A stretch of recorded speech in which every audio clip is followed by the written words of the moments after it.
जय जगन्नाथ दर्शक बंधु प्रिय दर्शक बंधु 11/5 अर्थात पूर्व फाल्गुनी नक्षत्र और सिंह राशि।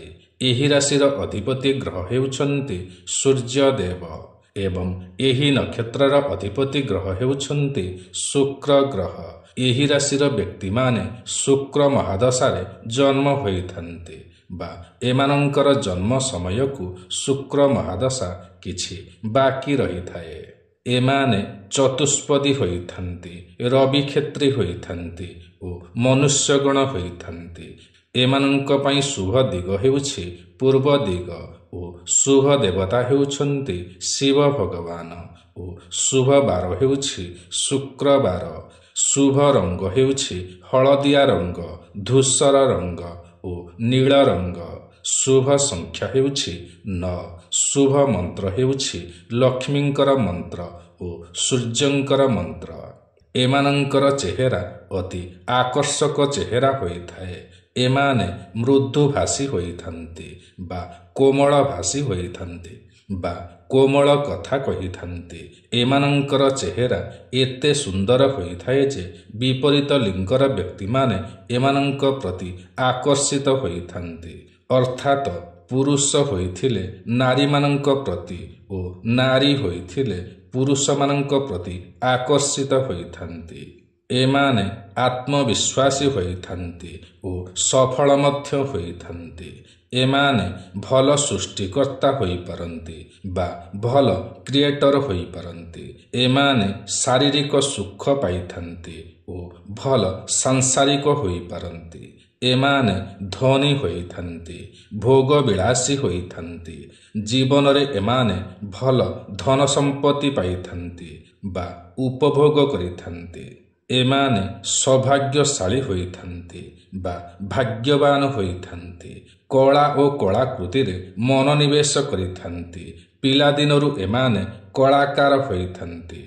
एमाने जीवन रे मान सम्मान पाइथन्ति। एमानंकर इच्छा शक्ति द्वारा बहुत लाभवान होइथन्ति। एमाने विश्वासी होइथन्ति बा विश्वास योग्य होइथन्ति। काहारी सहित विश्वासघातकता करन्ति नाही। साधुता एमानंक पाखरे भरी रही थाए। एमाने बंधु प्रिय होइथन्ति। भल पाइबा, स्नेह करिबा, जत्न नेबा, साहाय्य करिबा, सहयोग करिबा एहा एमानंकर एक भल गुण होइथाए। स्वच्छता को एमाने भल पाइथन्ति। घर परिवेश ओ पोशाक पत्र को परिष्कार रखिथन्ति। घर को एमाने सुंदर भावरे सजाई थान्ति। मनुष्य मानंकु दया करिबा एमानंक पाखरे देखा जाइथाए। ब्राह्मण ओ पंडित मानंकु एमाने सम्मान करिथन्ति। वृद्ध वयस्क लोक मानंकु सम्मान करिथन्ति ओ दया मध्य करिथन्ति। एमानंक पाखरे सकारात्मकता बा पॉजिटिव गुण प्रचुर रही थाए। एमाने गंडगोल ठारू दूरेई रुहन्ति ओ अन्यर गंडगोल को मीमांसा करि पारन्ति। एमाने भल मीमांसक होइथन्ति ओ उभय पक्षंकु भल न्याय देई पारन्ति। एमाने लोकप्रिय होइथन्ति। एमाने सामान्य गर्वी मध्य होइथन्ति। एमानंकर क्यारियर रे एमाने सफल होइथन्ति। एमाने स्वाधीन चेता होइथन्ति। अन्यर अधीन रे कार्य करिबाकु एमाने पसंद करन्ति नाही। एथिपई चाकिरी क्षेत्र रे समस्या देखा देई थाए। एमाने भ्रमण प्रिय होइथन्ति। एमानंकर अनेक गुप्त शत्रु थान्ति। एमाने बुद्धिमान होइथन्ति। एमाने ठकामीर शिकार होइथन्ति। एमाने अधिक खर्ची मध्य होइथन्ति। एमाने अधिक शोइबाकु पसंद करिथन्ति। प्रेम ओ प्रेम विवाह एमानंकर जीवनर एक लक्ष्य होइथाए। एमानंकर शुक्र ग्रह खरापरे थिले एमानंकर अधिक संपर्क रही थाए बा अधिक विवाह करिथन्ति। साधारणतः 20 ରୁ 30 वर्ष मध्यरे विवाह होइथाए। किछि व्यक्तिंकर 20 ରୁ कम बयसरे मध्य विवाह होई जाइथाए। एमाने सुंदर होइथन्ति, आकर्षक होइथन्ति। ଏମାନେ ଅନ୍ୟର ଉପକାରକୁ ମନେ ରଖିଥାନ୍ତି ଏବଂ ସେହି ଉପକାରକୁ ଶୁଝିବା ପାଇଁ ଚେଷ୍ଟା ମଧ୍ୟ କରିଥାନ୍ତି। ଏମାନଙ୍କର 25 ବର୍ଷରୁ କ୍ୟାରିୟର ଆରମ୍ଭ ହୋଇଥାଏ। ଏମାନେ କ୍ୟାରିୟର କ୍ଷେତ୍ରରେ କଠିନ ପରିଶ୍ରମ କରିଥାନ୍ତି କିନ୍ତୁ ଅନ୍ୟର ଅଧୀନତାକୁ ପସନ୍ଦ କରନ୍ତି ନାହିଁ। 45 ବର୍ଷ ପରେ କ୍ୟାରିୟରରେ ସ୍ଥିରତା ଆସିଥାଏ। ଏମାନେ ଭଲ ସମାଜସେବୀ ହୋଇଥାନ୍ତି ଓ ଭଲ ସମାଜ ସେବା ମଧ୍ୟ କରିଥାନ୍ତି। ଏମାନେ ଭଲ ନେତା ମଧ୍ୟ ହୋଇପାରନ୍ତି। ଏମାନଙ୍କର ଏକାଧିକ ଘର ଓ ଜମି ରହିଥାଏ। ଏମାନେ ଭଲ ଖେଳାଳି ମଧ୍ୟ ହୋଇପାରନ୍ତି। ଏମାନେ ଭିଡ଼ ଭିତରେ ବାରି ହୋଇପାରନ୍ତି। କାହାରିକୁ ବି ଏମାନେ ମିତ୍ର ବନେଇ ପାରନ୍ତି। ଏମାନଙ୍କ ଭିତରେ ସମସ୍ତଙ୍କୁ ନିଜର କରିବାର କଳା ଭରି ରହିଥାଏ। ଏମାନେ ଦୁର୍ନୀତିକୁ ଦେଖି ମୁଣ୍ଡପୋତି ରହିପାରନ୍ତି ନାହିଁ କିନ୍ତୁ ଏମାନେ ବାଦ ବିବାଦରେ ପଡ଼ିବାକୁ ପସନ୍ଦ କରନ୍ତି ନାହିଁ। ଏମାନେ ଉତ୍ସାହପୂର୍ଣ୍ଣ ହୋଇଥାନ୍ତି। ସର୍ବଦା ଏମାନଙ୍କର ମନ ପ୍ରଫୁଲ୍ଲିତ ରହିଥାଏ। ଏମାନେ ସର୍ବଦା କିଛି ନୂଆ ଖୋଜିବାକୁ ପସନ୍ଦ କରିଥାନ୍ତି। ନୂଆ କିଛି ଜାଣିବାକୁ ଚେଷ୍ଟା କରିଥାନ୍ତି। ଏମାନେ ଶକ୍ତିଶାଳୀ ହୋଇଥାନ୍ତି।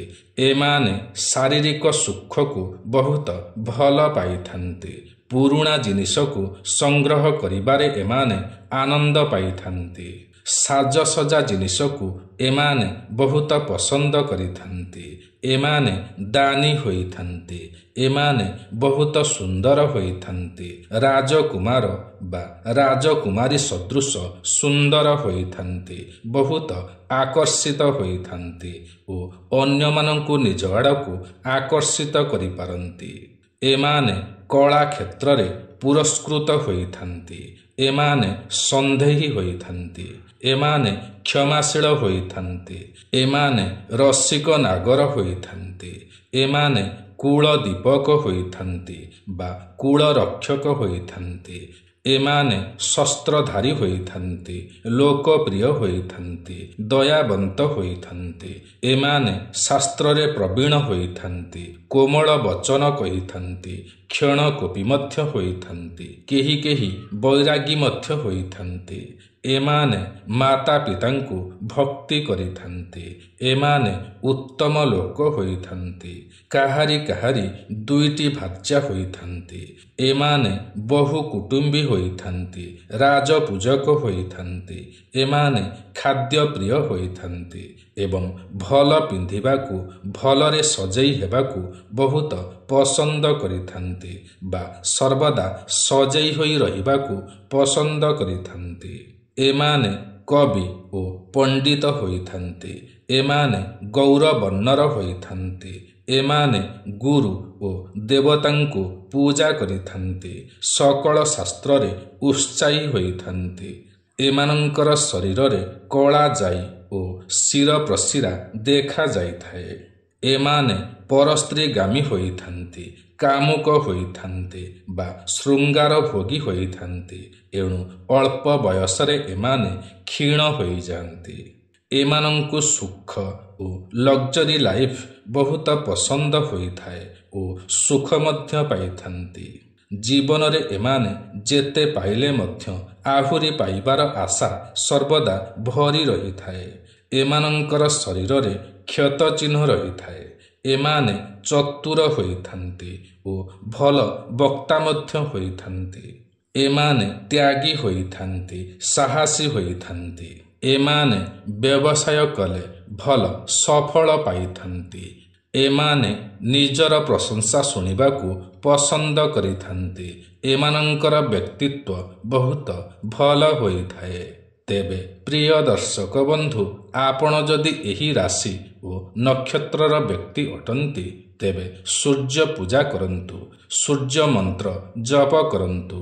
ରବିବାର ବ୍ରତ ପାଳନ କରନ୍ତୁ ଓ ଗୁରୁବାର ଦିନ ମାତା ଲକ୍ଷ୍ମୀଙ୍କର ଆରାଧନା କରନ୍ତୁ।